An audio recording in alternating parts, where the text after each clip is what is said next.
आकाशवाणी पुणे. प्रशांत जाधव प्रादेशिक बातम्या देत आहे. ठळक बातम्या. या प्रादेशिक बातम्या आपण आकाशवाणीच्या पुणे केंद्रावरून ऐकत आहात.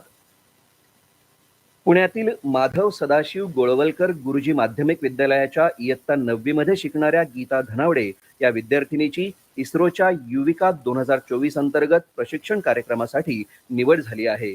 या यशानंतर गीतानं आकाशवाणीकडे आपलं मनोगत व्यक्त केलं. खरं तर गेल्या 3 वर्षांमध्ये केलेल्या तयारीचं आज हे फळ मला मिळालं आहे. इस्रोच्या युविका कार्यक्रमात फक्त 9वी मध्ये शिकणाऱ्या विद्यार्थ्यांना ही संधी दिली जाते. संपूर्ण भारतातून लाखोच्या संख्येने विद्यार्थी सहभाग घेतात आणि त्यामधून 350 विद्यार्थ्यांची निवड केली जाते. राष्ट्रीय स्तरावरील विज्ञान प्रदर्शनांमध्ये सहभाग आणि राष्ट्रीय स्तरावरील खेळ, NCC कॅडेट असणं, ऑलिम्पियाड आणि 8वीचे वार्षिक गुण आणि ऑनलाईन परीक्षा या सर्वांचे मूल्यांकन होऊन निवड केली जाते. निकाल जाहीर झाल्यानंतर मला खूप आनंद झाला, कारण की 350 विद्यार्थ्यांपैकी माझा 6वा क्रमांक होता.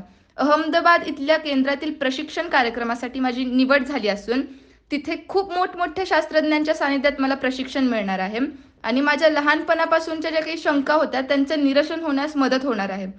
शास्त्रज्ञ होण्याचं माझं स्वप्न आहे आणि भविष्यात माझ्या ज्ञानाचा वापर मी समाजाच्या उन्नतीसाठी आणि विज्ञानाच्या प्रसार आणि प्रचारासाठी करेन. माझ्या या निवडीमध्ये माझ्या आईबाबांचाही खूप मोठा पाठिंबा आहे. मी 6वीत होते तेव्हापासूनच माझ्या शिक्षकांनी मला खूप प्रोत्साहन दिले आणि त्याचबरोबर शाळेनेही मला खूप मोठे पाठबळ दिले आहे. धन्यवाद.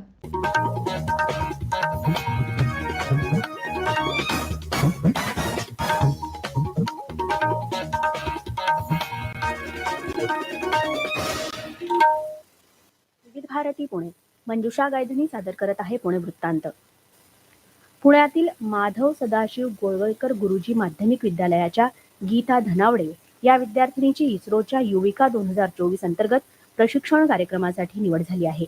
इयत्ता 9वी मध्ये शिकणाऱ्या गीताचा इस्रोकडून घेण्यात आलेल्या ऑनलाईन परीक्षेत संपूर्ण भारतामध्ये 6वा क्रमांक आला.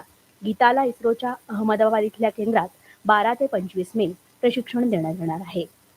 आकाशवाणी पुणे केंद्रावरचं प्रादेशिक बातमीपत्र संपलं. नमस्कार.